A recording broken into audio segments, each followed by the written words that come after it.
This channel does not promote any violent, harmful, or illegal activities. All content provided by this channel is meant for an educational purpose only. নমস্কার বন্ধুরা, মধ্যপ্রাচ্যে যখন যুদ্ধের উত্তেজনা চরমে ঠিক তখনই ভারত আবার দেখিয়ে দিল তার স্ট্রং ডিপ্লোমেসি পাওয়ার। একটা সময় যে দেশটা দিল্লির বিরুদ্ধে অবস্থান নিয়েছিল আর সেই দেশই ভারতের সঙ্গে সম্পর্ক ঠিক করতে আগ্রহী। এই পুরো ঘটনার মধ্যে একটা ইন্টারেস্টিং টুইস্ট আছে। একটা মুসলিম দেশ যে অপারেশন সিঁদুর চলাকালীন ভারতের বিরোধিতা করেছিল, এমনকি সরাসরি পাকিস্তানের পাশে এসে দাঁড়িয়েছিল, আজ সেই দেশটাই আবার নতুন করে ভারতের সঙ্গে সম্পর্ক গড়তে চাইছে। আর সেই দেশটা হলো আজারবাইজান। গত বছর যুদ্ধের সময় আজারবাইজান এমন সব পদক্ষেপ নিয়েছিল যেগুলি ভারতীয়দের জন্য ছিল ক্লিয়ারলি অফেন্সিভ আর পাকিস্তানকে খুশি করার মতো।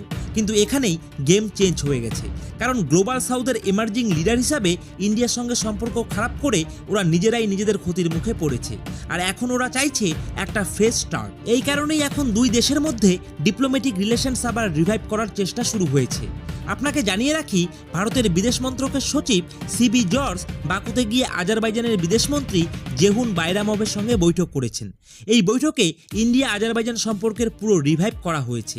পাশাপাশি মিউচুয়াল ইন্টারেস্টের বিষয়গুলি নিয়েও আলোচনা হয়েছে, আর গ্লোবাল ইস্যু নিয়েও দুপক্ষ নিজেদের মতামত শেয়ার করেছে। শুধু তাই নয়, বাকুতে ইন্ডিয়া আজারবাইজান ফরেন অফিস কনসালটেশনের ষষ্ঠ রাউন্ডও অনুষ্ঠিত হয়েছে।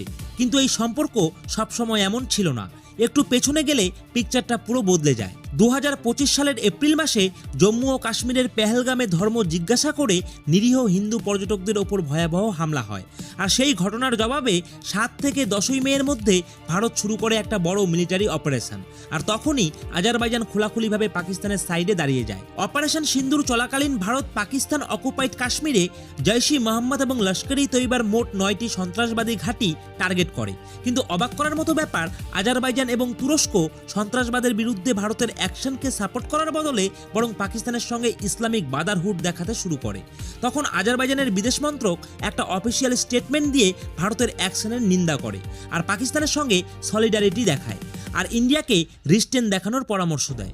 এরপর কি হলো জানেন? এরপর ভারতের জনগণ একেবারে অ্যাগ্রেসিভ রেসপন্স দেয়, বয়কট আজারবাইজান ক্যাম্পেইন শুরু করে। সোশ্যাল মিডিয়াতে ট্রেন্ড করতে থাকে বয়কট টার্কি অ্যান্ড আজারবাইজান। আর এর ডাইরেক্ট ইম্প্যাক্ট দেখা যায় ট্যুরিজমে। যেসব ভারতীয় পর্যটকদের জন্য আজারবাইজান ছিল একটা ফেভারিট ডেস্টিনেশন, সেখানে ইন্ডিয়ান ট্যুরিস্টের সংখ্যা ড্রাস্টিক্যালি কমে যায়। শুধু তাই নয়, ভারতও পাল্টা পদক্ষেপ নেয়। সাংহাই কোঅপারেশন অর্গানাইজেশন সেখানে আজারবাইজানের ফুল মেম্বারশিপের বিরোধিতা করে। ফলে দুই দেশের সম্পর্ক একেবারে ঠান্ডা হয়ে যায়। ডিপ্লোম্যাটিক ট্রাইসে স্পষ্ট টেনশন তৈরি হয়। কিন্তু এখন অপারেশন সিন্দুরের পর এক হাই লেভেল মিটিংয়ে আবার নতুন করে সবকিছু রিভিউ করা হয়েছে। আলোচনায় যেসব বিষয় উঠে এসেছে, যেমন trade, technology, tourism, pharmaceutical, energy, culture, people to people connection এবং বর্ডার ট্যুরিজমের বিরুদ্ধে লড়াই। অর্থাৎ একসময় যারা ইন্ডিয়ার বিরুদ্ধে দাঁড়িয়েছিল, আজ তারাই ইন্ডিয়ার সঙ্গে রিলেশন রিসেট করতে চাইছে। এখন পরিস্থিতিটা কোথায় গিয়ে দাঁড়িয়েছে জানেন? একটার পর একটা ইস্যু নিয়ে ইন্ডিয়া আর আজারবাইজানের মধ্যে কন্টিনিউয়াস ডিসকাশন চলছে। শুধু কথাবার্তা নয়, দুই দেশের প্রতিনিধি দল রেগুলারলি মিট করছে, ফেস টু ফেস আলোচনা হচ্ছে। আর সব থেকে বড় আপডেট, দুই পক্ষই অ্যাগ্রি করেছে যে আগামীতে নিউ দিল্লিতে ফরেন অফিস কনসালটেশনের নেক্সট রাউন্ড আয়োজন করা হবে, একটা মিউচুয়ালি কনভেনিয়েন্ট ডেট ঠিক করে। আর এখানেই ডিপ্লোম্যাটিক মুভমেন্ট আরও ক্লিয়ার হয়ে যায়। একদিন আগেই ভারতের রাষ্ট্রদূত অভয় কুমার আজারবাইজানের বিদেশমন্ত্রী জেহুন বাইরামভের সঙ্গে দেখা করেন এবং অফিসিয়ালভাবে নিজের ক্রেডেনশিয়ালের কপি প্রেজেন্ট করেন। আর এই মিটিংয়ে বাইল্যাটারাল রিলেশনশিপ নিয়েও মিনিংফুল ডিসকাশন হয়েছে, রিজিওনাল ডেভেলপমেন্টস নিয়েও কথা হয়েছে। আজারবাইজানের ফরেন মিনিস্ট্রির মতে এই বৈঠকে দুই দেশের সম্পর্কের কারেন্ট স্ট্যাটাস পুরোপুরি রিভিউ করা হয়েছে আর ফিউচার কোঅপারেশনের স্কোপ নিয়েও আলোচনা হয়েছে। কিন্তু এখানেই একটা মেজর টার্নিং পয়েন্ট আছে। ইন্ডিয়া শুধু ডিপ্লোমেসি করছে না, গ্র্যাটিটিউডও দেখাচ্ছে। আর কি জন্য জানেন? যখন ইরান ইসরায়েল কনফ্লিক্ট চলছিল, তখন আজারবাইজান ইন্ডিয়াকে একটা ক্রিটিক্যাল সাপোর্ট দিয়েছিল। কি সাপোর্ট জানেন? যে ইরান থেকে ইন্ডিয়ান সিটিজেনদের সেফ ইভ্যাকুয়েশন করতে সাহায্য করেছে। ইন্ডিয়ার তরফ থেকে ফরেন মিনিস্ট্রির স্পোক্সপারসন রণধীর জয়সওয়াল অফিসিয়ালভাবে এই সাপোর্টের জন্য আজারবাইজানকে থ্যাংক ইউ জানিয়েছেন। তিনি এক্স চ্যানেলে পোস্ট করে জানান যে বাকুতে ইন্ডিয়া আজারবাইজান ফরেন অফিস কনসালটেশনের 6 রাউন্ড সাকসেসফুলি অনুষ্ঠিত হয়েছে। এই মিটিং কোচেয়ার করেছেন ইন্ডিয়ার সেক্রেটারি লেভেল প্রতিনিধি এবং আজারবাইজানের ডেপুটি ফরেন মিনিস্টার এল নূর মাফাদভ।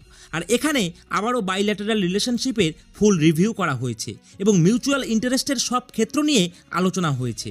আর এখান থেকে স্টোরিটা ইন্টারেস্টিং হয়ে যায়, কারণ ইন্ডিয়া আজারবাইজান সম্পর্কের ওপর জমে থাকা বরফটা এখন ধীরে ধীরে গলতে শুরু করেছে। কেন জানেন?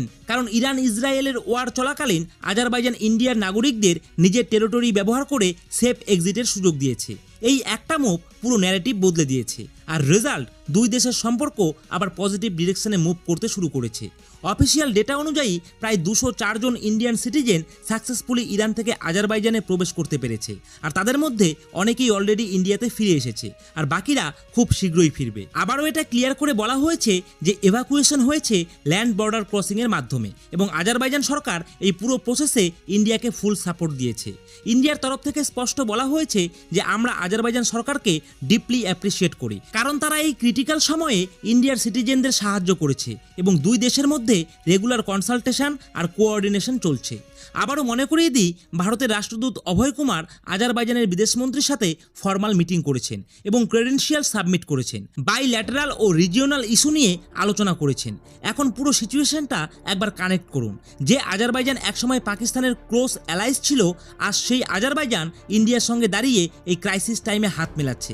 এর মানে কি? এর মানে খুব সিম্পল। আজারবাইজান বুঝে গেছে পাকিস্তান কারো লং টার্ম পার্টনার নয়, এবং রিয়েল স্ট্র্যাটেজিক ভ্যালু কোথায় সেটা এখন ক্লিয়ার। অর্থাৎ জিওপলিটিক্সের গেমেই একটা অ্যালায়েন্স পার্মানেন্টলি কখনোই ফিক্স থাকে না, আর ইন্টারেস্ট চেঞ্জ হলেই ইকুয়েশন বদলে যায়। এখন দেখুন এই বিষয়ে আপনাদের কি মতামত, আপনারা কি ভাবছেন এই বিষয় নিয়ে, সেটা কিন্তু অবশ্যই কমেন্ট বক্সে কমেন্ট করে জানাবেন। আর বন্ধুরা, আশা করছি আজকের এই ভিডিওটা আপনাদের কাছে ভালো লেগেছে। তো ভিডিওটা ভালো লেগে থাকলে অবশ্যই ভিডিওটিতে একটি লাইক করে দেবেন, আর আমাদের এই চ্যানেলটিকে সাবস্ক্রাইব করে দিয়ে পাশে থাকা বেল আইকনটিকে বাজিয়ে দেবেন। তো আজকের মতো এখানেই শেষ করছি। জয় হিন্দ, জয় ভারত।